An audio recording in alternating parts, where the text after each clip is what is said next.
So let's go get class started. All right, good afternoon, everyone. I hope everyone's having a great Wednesday afternoon. All right, so the plan for today is to continue our conversation on the nature of arguments. Okay, so argument is critically important. It's something that we do all the time, not only in philosophy classes, but in our everyday life. If you ever find yourself trying to convince someone for why you should believe this particular idea, why you should hold to this particular position, if you find yourself in a situation where you are adding comments to why an article is silly, for why someone is saying something stupid, if you find yourself getting bombarded by people trying to convince you or sway or persuade you to accept a certain position, what you're doing is engaging in argumentation. So in order for us to determine what is good or bad arguments, we must first understand, well, what exactly is the nature of an argument? What exactly is the anatomy of an argument? And we're going to finish that conversation today. Okay, so this is the plan. I do have 2 housekeeping notes. And then after that, we're just going to keep it simple. We're going to continue our conversation about the nature of an argument. And then we're going to start putting some of these concepts into practice. After learning the basic components of an argument, then we're going to start breaking down some arguments. Okay? So before we get started, does anyone have any questions? Are you going to upload the lecture slides? Oh yes, I've been doing a good job uploading them. At least the ones that we've already done, they should already be uploaded on Folio. The one that I was thinking you were going to ask is, I haven't yet uploaded homework assignment number 2. Definitely, like I'm sure many of you are going through, I am still adjusting to the semester. I underestimated how busy I was going to be yesterday. So the plan is to release homework assignment number 2 later today. But what I decided to do, given that I myself am still adjusting to the new semester, that instead of it being due on Sunday, it's going to be due on Tuesday. And I'm going to update this on Folio, so homework assignment number 2, which is actually going to be quite simple. It's basically going to be covering what we're covering today, but you don't have to have it be worried about it being due on Sunday. It's going to be due next Tuesday at 11:59 p.m. Okay. Does anyone have any questions in regards to this? Okay. So now let's go move on to first the housekeeping notes. So there are 2 housekeeping notes. The first one is an extra credit opportunity. Tonight, the AI and Humanity Research Network, which I am a part of, they are starting their fall seminar series. So throughout the semester, there's going to be a number of seminars or micro-seminars that's going to be held by the AI and Humanity Research Network. And the very first one is happening, I don't know what's the best, the first one's happening tonight, which is entitled The Skeptic, the Cyborg, and the Network, 3 Ways of Thinking About the History of AI, and the presenter is Dr. Robert Batchelor from the History Department. And it's happening at 5:30 p.m. At IAB 1015.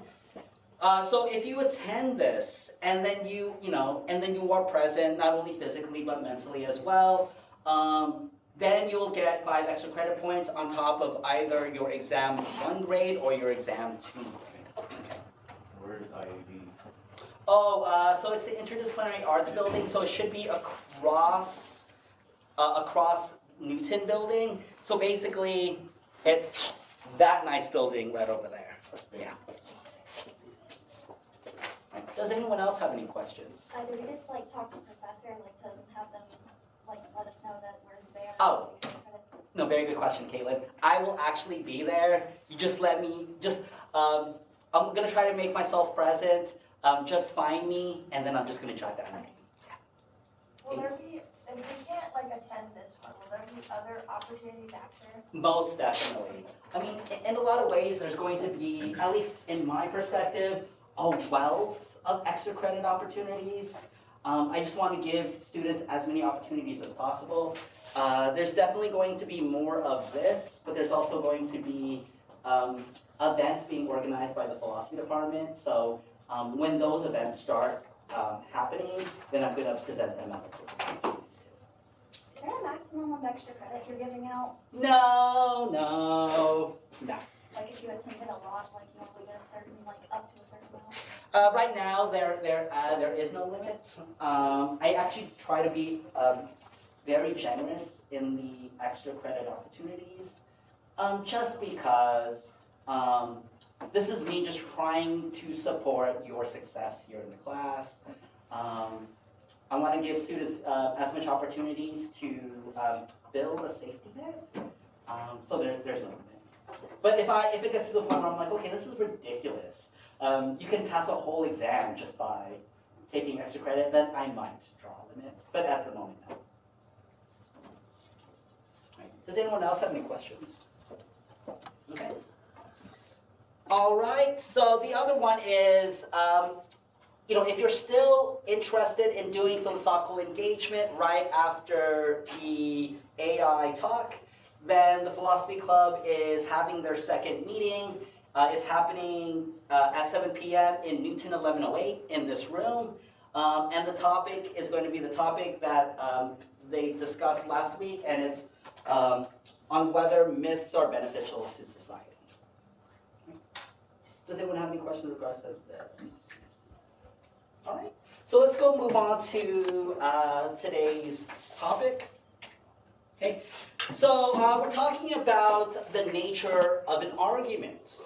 I mean, basically in philosophy, all that we do in philosophy is centered around analyzing and constructing arguments, okay? But again, as you all already know, and as I already said ad nauseum, but we do argumentation even beyond the philosophy classroom. We are engaged in argumentation all the time, okay? So what this class is all about is, well, what makes an argument a good one? What makes an argument a bad one? But before we can assess whether an argument is good or bad, we first need to understand, well, what exactly is an argument?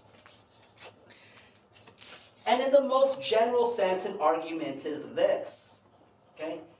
In philosophical reflection or discussion about an issue, the ultimate aim is to figure out whether to accept or believe a statement or claim, either someone else's statement or one of your own. Okay? So in philosophy, as with in everyday life, we make arguments. And an argument is a set of statements consisting of a claim or thesis, which is basically the arguer's position to a controversial issue, and reasons for accepting the claim. And again, an argument is not a yelling match, even though much of our argumentation is delivered in a kind of yelling match, is delivered as a kind of quarrel. But the nature of arguments, at least within the context of this class, doesn't have to involve a quarrel or a yelling match. All an argument is trying to provide a rational justification for an idea or claim. Okay? So the aim of an argument is not simply to inform, but to prove something and rationally persuade others that an idea or belief is right or reasonable. Okay? So, and we already went through this exercise, but we discussed basically what an argument looks like. Okay? As we discussed on Monday, these two passages contains the very same information. Okay? They present facts about the accomplishments of Steph Curry. But what these two passages are doing is dramatically different. And as many of you pointed out, passage number 2 is the argument. Because the difference between the two is that the first passage is simply to inform you, to just talk about the accomplishments of Steph Curry. But the second one is an argument because it's trying to prove something. It's trying to say that based on all of this information, we can make this extra claim. And the extra claim that's trying to be advanced or proven in the second one is whether Steph Curry is the greatest point guard in the NBA. Okay? All right, and it's a similar case in regards to this. The first one is an explanation, the second one is an argument.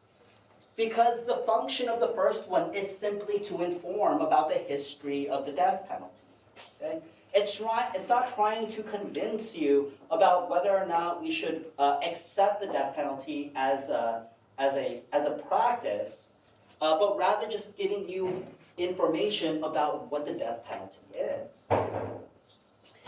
And even though in the second passage it contains information, the point of the second one isn't simply to inform, but it's to prove a particular point. And the point that it's trying to prove is that, well, if we take all of these information seriously, then we should advocate for the abolishment of the death penalty. The first one is simply to inform, the second one is trying to prove a point. Okay? So the difference between an explanation and argument is the following. I mean, this has already been explained by Langdon on Monday, but the difference between explanation and argument is the following. A passage contains an argument if it purports to prove something through rational persuasion. So if it's trying to prove something and not simply inform, then that's the character trait that makes a passage an argument. And an argument consists in two parts. Okay? The first part is an argument always has a claim. Okay? It's always making a claim about something. And by a claim, and we're going to later say that this is the conclusion, a claim is some statement or point that the arguer thinks is worthwhile or reasonable to believe or accept. Okay?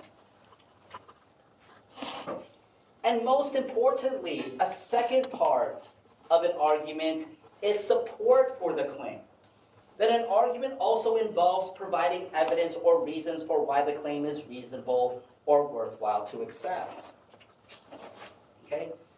So an argument is not simply advocating for a particular belief, but most importantly, also providing justification for why that belief is true or reasonable. And to not accept that belief is to be unreasonable. Okay? So it's not simply enough for a passage to advocate for an idea. Okay? In order for something to be an argument, it needs to provide reasons for why one should accept that idea. So it's not just about advocating for a point, you have to provide reasons for why that point should be believed or accepted. This is what makes an argument an argument. Okay?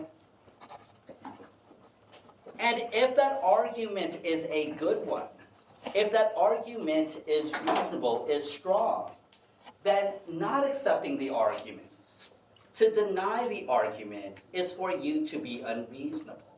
Okay? So again, we'll talk about what makes an argument a good one, but basically if an argument is a good argument, then to deny the argument is for you to commit an act of irrationality. And if one is committed to not being irrational, then one must take seriously the reasonableness of the arguments before them. Okay? All right, so to be more precise, these are the components of an argument. First, every argument seeks to address an issue. Every argument begins with an issue. And an issue is simply a question or controversy that is being raised. And an argument seeks to address the issue. Okay? So for example, an issue that we're wrestling with at the moment is capital punishment a morally justified practice? Okay? That is a question, that is a controversy, and if you hold a belief, or if you hold a position in regards to this issue, and then you provide reasons for it, then you're making an argument trying to answer this issue. And another one that you'll most likely encounter in another philosophy class is the mind fundamentally immaterial like the soul, or is it material That is, we are just our brains. Okay? So this is another classic philosophical issue. And if you're going to try to address this question, then you have to provide an argument for it, for why the mind, or who we fundamentally are, ultimately immaterial or material. Right? And an argument consists of two types of statements. The first one is a conclusion. Every argument possesses a conclusion. And the conclusion is the claim or thesis of the argument. It is the position that a person takes on an issue. Okay? So your conclusion is however you answer this question. Okay? If you find the death penalty or capital punishment to be morally justified, then that is your conclusion. If you find the mind to be fundamentally immaterial, then that is your conclusion. But again, in order for an argument to be an argument, you also need to provide premises. And premises are the reasons for believing the conclusion. They provide the rational support for the conclusion.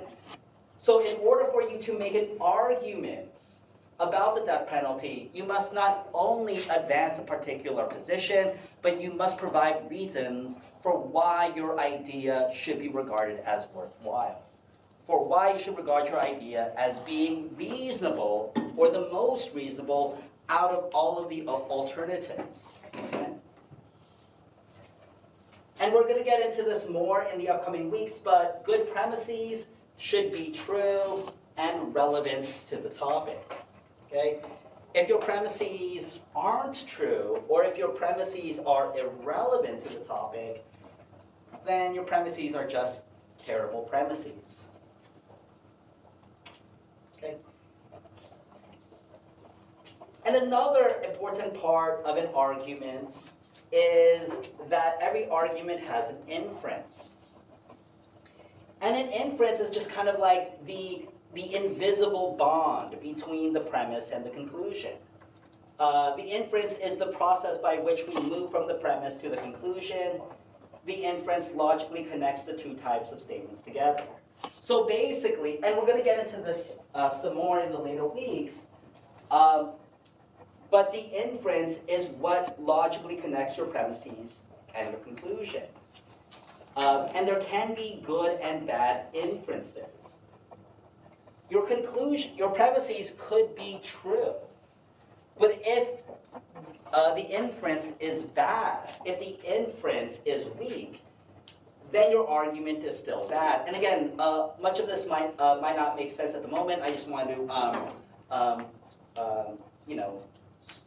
start priming the mind to start thinking about argument as not only having a conclusion and premises, but also an inference. Okay. Right, so this is basically the structure. This is basically one way of how you can structure an argument. There's going to be premises, and then if you accept the premise, and if the inference is strong, then the conclusion should follow from these premises.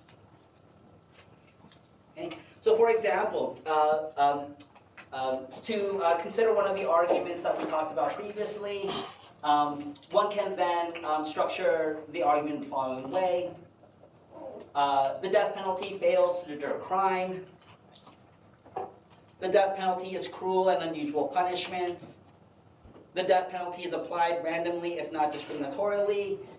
Therefore, at least according to this argument, if you accept all of these premises, if you think all of these premises are good premises, then you should accept the conclusion that the death penalty should be banned. Okay? And again, there are a variety of ways of how you can challenge this argument.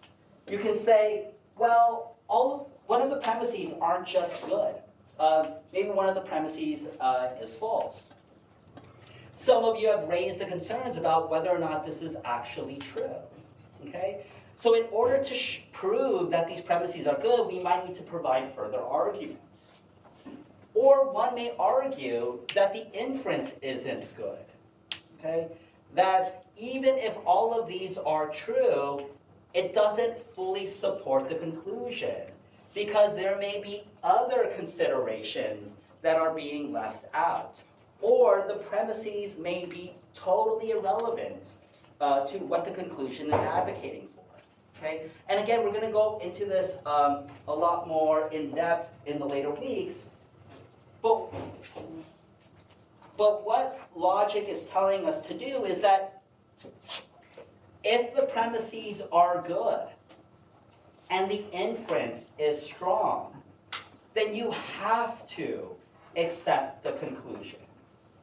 Reason or rationality demands that you accept the conclusion. If you disagree with an argument, if you disagree with the conclusion of an argument, you can't simply just disagree with the conclusion. What you must also have to show is there's something wrong with the argument. So you have to show, you have to demonstrate how one of the premises might be erroneous, or how the premises do not fully connect to the conclusion or fully support the conclusion. Okay? Because what an argument is all about is if the premises are true and the connection is strong, then reason requires you to accept the conclusion. And if you want to criticize it, you can't just simply criticize the conclusion, you have to criticize the premises. Okay. Does this make sense to everyone so far? Okay. All right, so now just to get more practice in breaking down an argument, I would like everyone to consider the following argument made by a famous ancient Chinese philosopher named Shunzi. And Shunzi makes an argument about human nature. And this is his argument in a nutshell. Human nature is not inherently good. Human nature consists of those human traits that are spontaneous. These things cannot be learned. Thus, if something can be learned, then it is not part of human nature. Yet goodness is not spontaneous. People must learn how to be good. Okay? All right, so this is the argument. What is the conclusion? Human nature is not inherently good. Perfect. Human nature is not inherently good. So Shunzi is a famous philosopher who argues that human nature isn't inherently good. Shunzi actually says that human nature is actually bad, I think. But he's denying this idea that human nature is not inherently good. What are his reasons? Callie and then Logan. Everything else, like. Yeah, everything. But what is one of them? Because I'm trying to reword one of the sentences. Which you might have to do when you're trying to reconstruct an argument. Yeah. Well, what does human nature consist in? Spontaneous things, traits. Okay. That are not learned. Okay, good, perfect. So according to Shunzi, human nature are any traits that are spontaneous and not learned. That is, we naturally possess them. We don't require the process of learning in order to have this characteristic. So it already has to be embedded in us in order for it to be a part of human nature. Okay? What's another premise? That you have to learn to be good.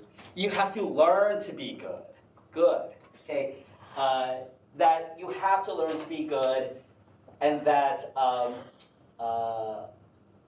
and if you have to learn to be good, then it cannot be spontaneous. Okay.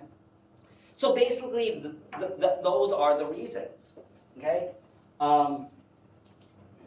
Human nature is not inherently good because human nature consists of human traits that are spontaneous and not learned, and yet goodness is the kind of trait that is not spontaneous. We have to learn to be good. Therefore, human nature is not inherently good. Okay? So basically, you can break down Shunzi's argument in the following way. Human nature consists of human traits that are spontaneous and not learned. If something is learned and not spontaneous, then it cannot be part of human nature. And as Logan pointed out, being good is not spontaneous, but rather is learned. Therefore, human nature is not inherently good. Okay? So now, before we move on, what do you think about this argument? Is this argument convincing? Are we fundamentally not naturally good creatures? Rather, we have to be trained to be good. And if we are not trained to be good, then our nature would then compel us to be, selfish, spiteful, vicious, living creatures. What are your immediate thoughts? Cade and then Callie. So when I think of human nature, I also think of particular inclinations, like if you can be inclined to learn to be good more quickly than someone else, I would say that your human nature, maybe if it's not inherently good, has a disposition to be inherently good, or like inherently possesses a disposition for good. Okay, good. Thanks, Cade. So at least, I don't know if you share this perspective, but you're pushing back in that, the desire or the disposition to be good, that seems to be enough to say that it's part of our human nature. And even though we may not be perfect creatures when we're born, we have this disposition or inclination to be good. And therefore, maybe we can say that we are naturally good. Is that your argument? Yeah. Okay, good. Hallie? I was gonna say something similar, but also I think there could be some kind of conflation here between different definitions of the word good. You could say like morally good, or like good for the survival of any one person or for society. Like clearly evolutionarily we developed as a social animal. So when you say it's unclear to me personally what he means by good here. And I think that needs, at least for this argument taken out of context, it needs to be further elaborated. Okay, good. Thanks, Callie. I'm good in another sense. So you're right that Shenza doesn't give a clear definition of what good means. And if one defines good in different ways, one can say that, if we're talking about good in terms of ensuring the survival of humankind, it seems like, we very much possess those types of character traits as it has been shaped through the process of evolution. But if we mean good in another way, then maybe it may not be natural. So you're exactly right that a key term that's not being defined is good. But at least in this context, and again, morality is a very complicated philosophical topic. One very much already realizes that if you have taken my ethics course. But good, in the sense, is morally good. And we can already just take this up. What are the very conventional understandings of what goodness means? It means being charitable, being generous, being benevolent, and considerate towards others. Logan? I think, not exactly phrasing as an argument, but I think it definitely has this sort of shape and kind of aphoristic nature that characterizes a lot of Eastern philosophy, like Lao Tzu and whatnot. It seems like it's meant to make you lead into other questions and question what is good and stuff like that. It's just him giving you a few sentences and then you having to consider what he said. To where I guess it's not exactly an argument in a way, but I think it's more meant to be a lead up to a larger argument. He can't sum up what is good in a paragraph, but he can give you. Good, yeah, and definitely Shenza has written a lot about this topic. So maybe if one does read more of Shenza, he does provide a more definite conception of what goodness means. But also we can just take Logan's point as well. I think it's also just an invitation just for further reflection about, it opens up avenues of other places of exploration. I know there are many Chinese philosophers who do pose points more so as a kind of invitation for greater reflection. Again, I am not at all an expert of Shunzi, but I have taken a graduate seminar on Confucian philosophy. I'm not too sure if Shunzi is doing that, but that's a very, very good point. Devin, and then we're going to move on. Yeah, usually when I look at an argument like this, the first and last part are usually pretty good, and then the middle gets pretty broad. So for this one, the second part pretty much says that if something's learned and not spontaneous and it cannot be part of human nature, it's just very broad. Yeah, but doesn't that sound true? Like, No, it is if it's part of human nature. I mean, very much there is, I'm sure, you know, with greater philosophical exploration, this is actually a very problematic point. But it seems like, well, if it's part of human nature, then it's just already a part of us. It's not something that we have to, like, learn or condition ourselves to be. Okay. But I thought Kate's point was a good one. Another philosopher who is oftentimes understood as the opposite of Shunzi, named Munza, is someone who believes that human nature is good. Does he have different facial hair? What's that? Does he have like different facial hair? I'm sure he does. I'm sure I've seen pictures. I can't recall. And at the time when I was a grad student, I was actually someone who very much supported Munza because I just rather believe in the philosophical conception that human nature is good. And the point that you made, Kate, is a point that Munza would very much support. All right. Right, and again, right now, we're just trying to understand what an argument is, but I want to give everyone space to just even talk about them. Because us talking about them is us trying to test whether or not we find these arguments to be reasonable. Okay. So someone who offers an argument for a position is making a claim, providing reasons to support that claim, and implying that the premises make it reasonable to believe the conclusion. Okay? So if you accept the premises as being reasonable, then we are compelled to accept the conclusion as reasonable. Right? Does anyone have any questions in regards to this? Okay. Does it all make sense so far? Does it make sense so far? Okay. All right. So now what much of your homework is going to be about is going to be about trying to break down an argument. I'm going to pose to you, different arguments, and then the exercise is going to be about, well, what parts are the conclusion and what parts are the premises? And sometimes reading an argument or being exposed to the argument, it might be kind of challenging to figure out, well, what exactly is the conclusion or premises of the argument? And one way to figure out the premises and conclusion is to identify indicator words. And indicator words are words that help us identify the premises and conclusion. So there are conclusion indicators and there are premise indicators, right? So conclusion indicators include this following list: therefore, thus, consequently, hence. If you're back in the day of Descartes, you'll say ergo. So these are conclusion indicators, meaning that if a passage or if an expression contains the words therefore, thus, consequently, and so forth, then most likely the sentence that follows that indicator word is the conclusion of the argument. Okay?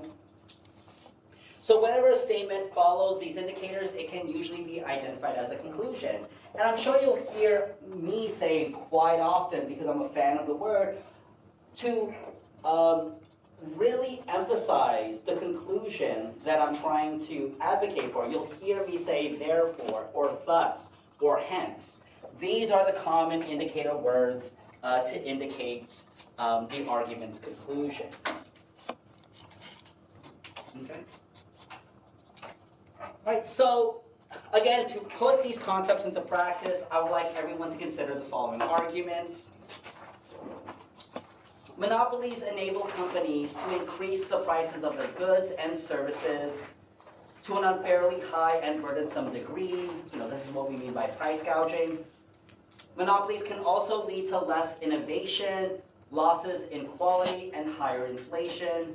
Consequently, monopolies are bad for consumers and the economy. Okay?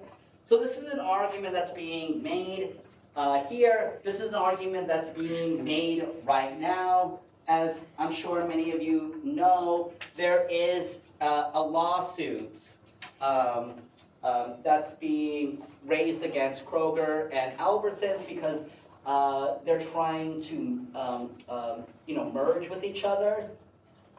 And there are concerns that they're going to create a grocery monopoly. Okay? And this is an argument that people are proposing to challenge or to be against this move by Kroger and Albertsons to merge with each other. Okay? So what is the conclusion? Oh, I'll call on people. All right. Emily, what is the conclusion? That monopolies are bad for consumers and the economy. Good, thank you, Emily. Emma, is Emma here? No. Blaze, They enable companies to increase the prices of Oh, their goods. sorry, I forgot to ask you the question. So, Emma identified the conclusion correctly. Monopolies are bad for consumers and the economy. What are the premises? What are the statements that support this conclusion? Monopolies can also lead to less innovation, losses in quality, and higher inflation. Okay, so that is a premise. Okay, so now the premises are the reasons for why we should accept this conclusion. And one premise is the premise identified by Blaze. Monopolies lead to less innovation, losses in quality, and higher inflation. Okay, what is another premise, Kate? So, is that one premise or is that three different premises? That's actually three different premises, but we won't nitpick at the moment. But those are three premises. Because whenever it involves, again, you don't need to know this, this is just so I can explain it to affirm Kate's point. Whenever a sentence involves a conjunction, then you're actually making two statements, or you're actually making more than one statement. And this is a conjunction. It has has three conjunctions. So yes, you're right. There's three premises in there. But this is the third week. We're keeping it simple. But what's another premise? Landon, what's another premise? Monopolies enable companies to increase their prices of their goods and services to an unfairly high and burdensome degree. Yes, a very long premise, but that is the other premise. Okay. Right. So both Landon and Blaze correctly identify the premises. The conclusion of this argument, as Emma pointed out, is that monopolies are bad for consumers and economy. This is the idea that's being advanced, and now it needs to. And now that conclusion needs to be supported. And the support that is provided is that, well, one, monopolies enable companies to increase the prices of their goods and services to an unfairly high and burdensome degree. This is what is called price gouging. This is one of the concerns about monopolies, is that if there are just a few companies that dominate the market, then they can set the prices however they want. This is why competition is really important in a capitalist system. That that competitiveness allows for a kind of amelioration of the prices of the goods. And the second one is monopolies can lead to less innovation, loss in quality, and higher inflation. And if you accept these two premises, then according to this argument, then you should find the conclusion to be reasonable. that monopolies are bad for consumers and the economy. Okay? Does anyone have any questions with regards to this? Does this make sense so far? Okay. Does anyone have any thoughts before we move on to the next arguments? So for Kroger and Albertsons, have you ever seen two of them in the same city? Oh no! So coming from the West Coast, all I knew was Albertsons, and Albertsons were connected to Safeway, which I knew, and Vons. I actually never seen a Kroger until I moved here. I mean, I have no idea but this is, so if one is sympathetic to Albertsons and Kroger, what they want to say is that, well, they're not creating monopoly. The reason why they're merging is so they can challenge the current monopolies out there. They're concerned about Amazon and Walmart, and they said also Trader Joe's, but I'm like, Trader Joe's is so adorable. Are they really a monopoly? But they're saying they cannot survive. They're regional grocery chains that cannot survive in a marketplace dominated by Walmart and Amazon. So this is their pushback. So what they would deny is that this may all be true, but they are not a monopoly. Their merger is not a monopoly. At least that's what they're going. That is what they're trying to argue in courts. Okay. All right. So now let's just do another example using premise indicators. Okay, so premise indicator, so there are also words used to indicate premises. If you ever encounter a word, these words in an expression like since, who says in view of the fact, but if someone says that, then that is indicating a premise. The reason being, in as much, due to the fact, these are all regarded as premise indicators. And if these words are in an expression, then the statement that follows these words would most likely be a premise to the argument. Okay? All right, so here's another argument. Okay? Expectant parents should never use illicit or recreational drugs while pregnant, since the use of these drugs could jeopardize the well-being of their future child. What is the conclusion? Expectant parents should never use illicit recreational drugs while pregnant. Perfect, that's the conclusion. Can you remember your name? Doug, thank you, Doug. So Doug correctly identified the conclusion. Expectant parents should never use illicit or recreational drugs while pregnant. What is the premise? What is the statement that's supposed to support this conclusion? Jeopardize the well-being of the child. Okay, good. The use of these drugs while pregnant could jeopardize the well-being of the future child. Perfect. And can you remind me your name? Chris. Chris? Thanks, Chris. Right, so Chris identified the correct premise. And again, if one was ever wondering, well, what exactly is the conclusion? What exactly is the premise? There is one indicator word that, that signals to us that this would be the premise of the argument because they're using the word since. Okay.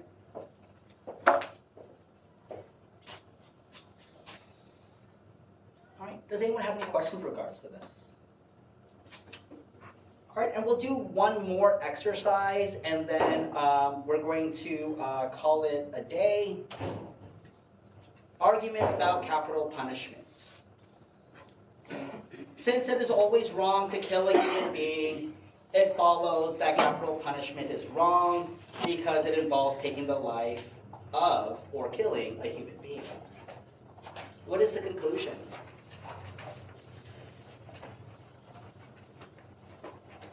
Capital punishment is wrong. Perfect. Capital punishment is wrong. That's the conclusion. Can you remember your name? Casey. Casey. Thanks, Casey.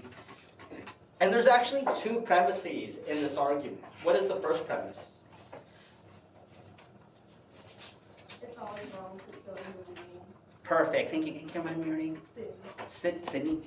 Thank you, Sydney. So Sydney captured one premise. It is always wrong to kill a human being. What's the second premise? I mean, it's like now, elimination, process of elimination, what's the second one? Ace? It's taking the life of another person. What's taking a life of another person? Capital punishment. Capital punishment, good. So Ace identified the second one, okay? So the first premise is, as Sydney pointed out, it is always wrong to kill a human being. Ace pointed out the second premise, capital punishment involves killing a human being. And if you accept these two premises, then according to argument, you should accept the conclusion, which is Chris, right? Casey, sorry. Casey, which is capital punishment is wrong. Okay? So I do have other exercises, but since we're running out of time, you can just look at these arguments on your own. But this is what we covered for today, the nature of arguments, the difference between explanation and argument, which includes issue, conclusion, premise, inference, and indicator words. Next class, there is no class on Monday. It's Labor Day, so what you should do on Monday is relax, enjoy yourself. On Wednesday, we'll go over the basic concepts of what constitutes good and bad arguments.